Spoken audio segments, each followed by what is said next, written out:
Olá, que bom te ver por aqui. Que bom que você está dando continuidade. Não pare no meio do caminho. E hoje nós vamos aprender na prática. Eu e você vamos estudar o livro de Filemon.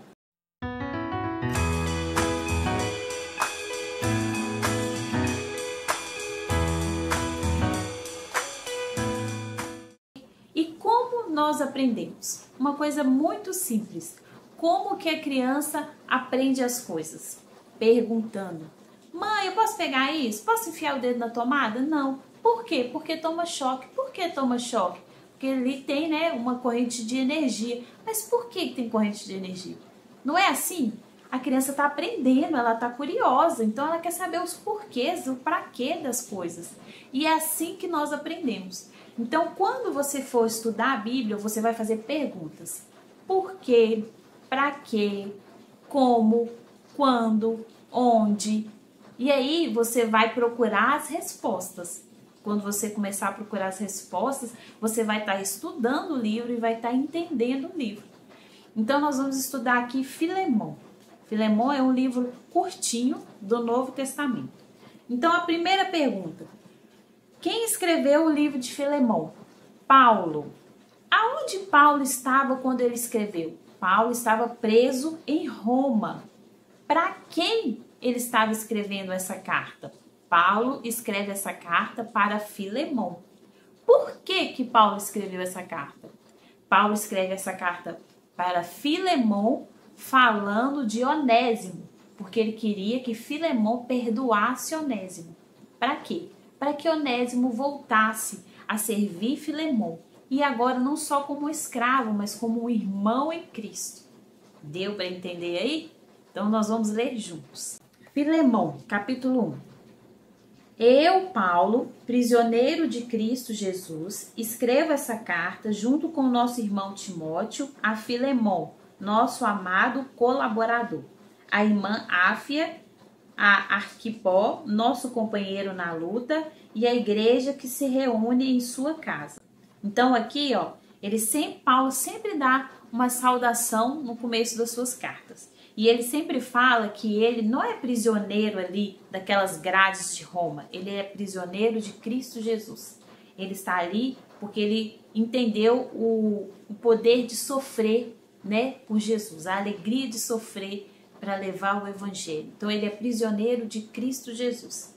E aqui ele dá as saudações, fala que ele está com Timóteo.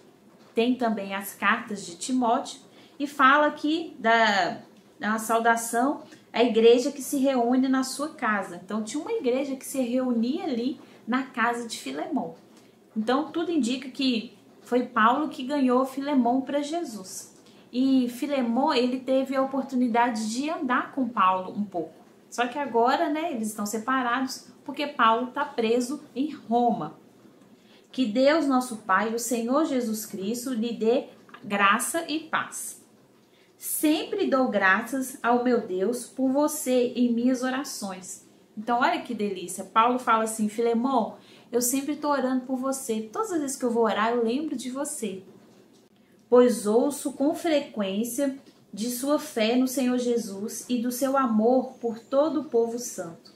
Então, ele fala que ele ouve falar, né, que Filemon, ele é um bom cristão e ele tem ali levado o amor de Jesus. Oro para que você ponha em prática a comunhão que vem da fé e à medida que entender e experimentar todas as coisas boas que temos em Cristo. Seu amor, meu irmão, tem me dado muita alegria e conforto, pois sua bondade tem revigorado o coração do povo santo. Então, Filemon, ele é referência, ele é exemplo, né? O seu nome tem se espalhado ali, o evangelho que ele tem levado, o amor que ele tem levado, porque ele abriu as portas da sua casa ali para fazer ali uma igreja, para falar do amor de Jesus. E Paulo se alegra muito com isso, e Paulo se lembra dele nas orações.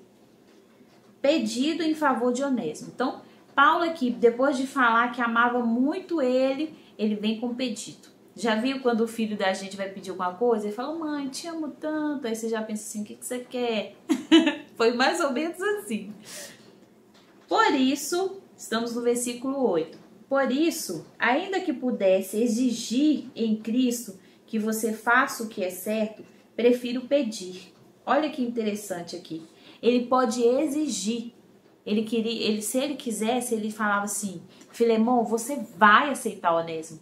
Mas ele falou que ele não vai exigir. Ele está pedindo, né? Ele está falando ali de uma forma como um amigo, não como um chefe, né? Como um amigo. Prefiro pedir com base no amor.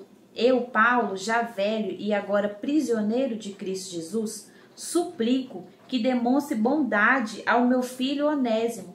Então ele está falando assim, Filemon, eu já estou velho e eu queria te pedir, em nome do amor, né? O nome do amor de Jesus, que você aceite o meu filho. Ele está falando filho.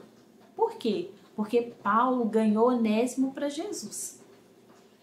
Tornei-me pai dele na fé, quando estava aqui na prisão. Onésimo não lhe foi de muita utilidade no passado, mas agora é muito útil para nós dois, e eu envio de volta a você, e com ele vai o meu próprio coração. Então olha aqui que bonitinho. Ele podia ter falado para Onésimo, fica comigo, você é meu filho na fé. Mas ele falou assim, não, Onésimo, volta. Você não foi útil para Filemon no passado, mas agora que você conhece Jesus, você será útil para ele. E ele está falando, Filemon, aceita Onésimo de volta, porque ele te prejudicou no passado, mas agora ele está mudado. Agora ele serve o mesmo Deus que você serve. Te envio o meu próprio coração. Versículo 13. Gostaria de mantê-lo aqui comigo, enquanto estou preso, para anunciar as boas novas. Assim ele me ajudaria em seu lugar. Mas eu nada quis fazer sem seu consentimento. Por quê? Ele poderia ali manter Onésimo com ele, se ele quisesse. Mas ele está pedindo que Filemon o aceite de volta, porque Onésimo era escravo de Filemon. Então ele está falando assim, mas eu nada quis fazer sem seu consentimento. Então ele tem essa consciência que Onésimo pertencia a Filemon. Meu desejo era que você ajudasse de boa vontade e não por obrigação. Então ele está falando assim, eu não estou mandando, eu estou pedindo como amigo. E não quero que você aceite por obrigação, mas eu quero que você aceite de bom coração, de boa vontade. Ao que parecer, você perdeu Onésimo por algum tempo para ganhá-lo de volta para sempre. Ele já não é um escravo para você. É mais que um escravo, um irmão amado, especialmente para mim. Agora ele será muito mais importante para você, como pessoa e como irmão no Senhor. Então, aqui está falando assim que Onésimo, ele foi escravo de Filemon.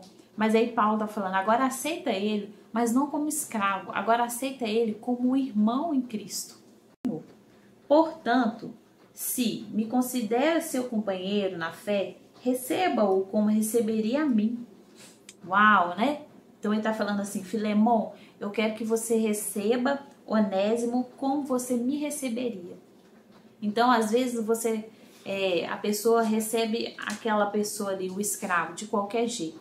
Mas aí ele fala assim, não, eu tenho que receber esse escravo, que agora não é mais escravo, é irmão, e eu tenho que receber ele como eu receberia o meu amigo Paulo, então eu não posso receber ele de qualquer jeito e nem com mágoa.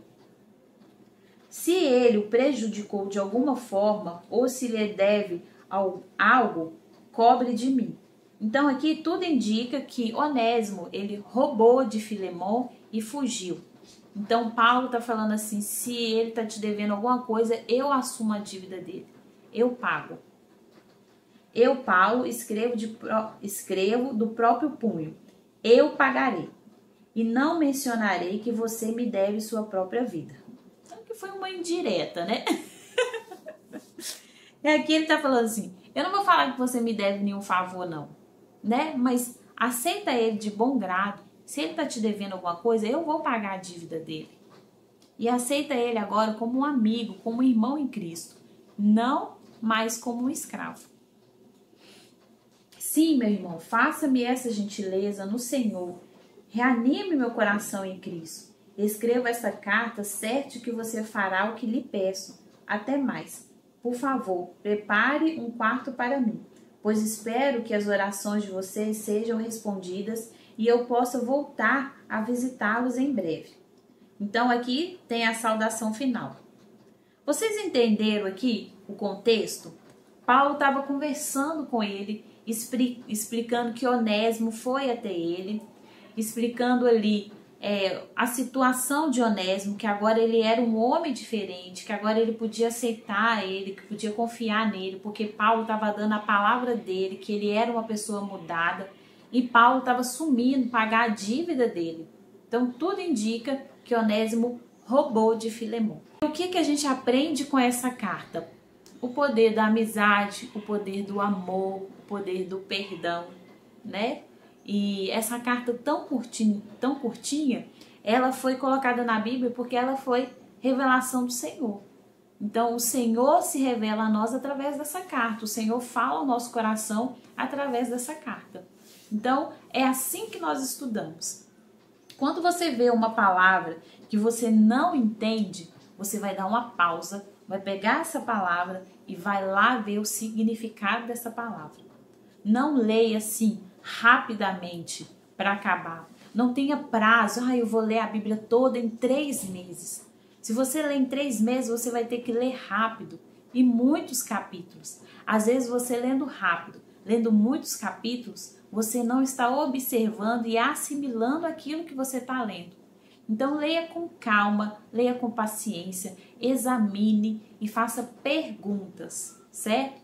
Se há uma palavra que você não entendeu, procure o significado dessa palavra, releia colocando o significado dessa palavra e com certeza vai fluir mais fácil. Aqui eu estou lendo Nova Versão Transformadora. Então você vai ver que tem várias linguagens, né, de Bíblia. Então tem essa Nova Versão Transformadora, eu tenho essa aqui atrás, ó, que ela é NAA, né, Nova Almeida Atualizada. Então é interessante você ter mais de uma linguagem, tá? E eu indico também que você tenha uma linguagem que puxe mais para o original, porque essas linguagens puxam mais para uma linguagem mais fácil, de fácil entendimento. Mas tenha também uma linguagem mais original, que é aquela Almeida corrigida, revista e corrigida, né? Então você compara ali versículos, você compara ali frases. Às vezes tem Bíblia que tira uma vírgula, tira uma palavra e já muda todo o contexto. Então esteja atento a isso. Mas eu indico, Patrícia, você que nunca leu a Bíblia, pega uma linguagem mais fácil. E aí depois você vai pegando essa Almeida Revista e Corrigida. Sempre esteja pesquisando, né? Não entendi o significado disso, vou lá e pesquiso. Não entendi o porquê disso, vou lá e pesquiso. Não leia de qualquer jeito. Sempre leia a Bíblia com papel e caneta, porque aí você vai anotar aquilo que você entendeu, aquilo que o Senhor falou ao seu coração. Amém? Em nome de Jesus, que você pegue gosto de ler a palavra do Senhor todos os dias. Amém?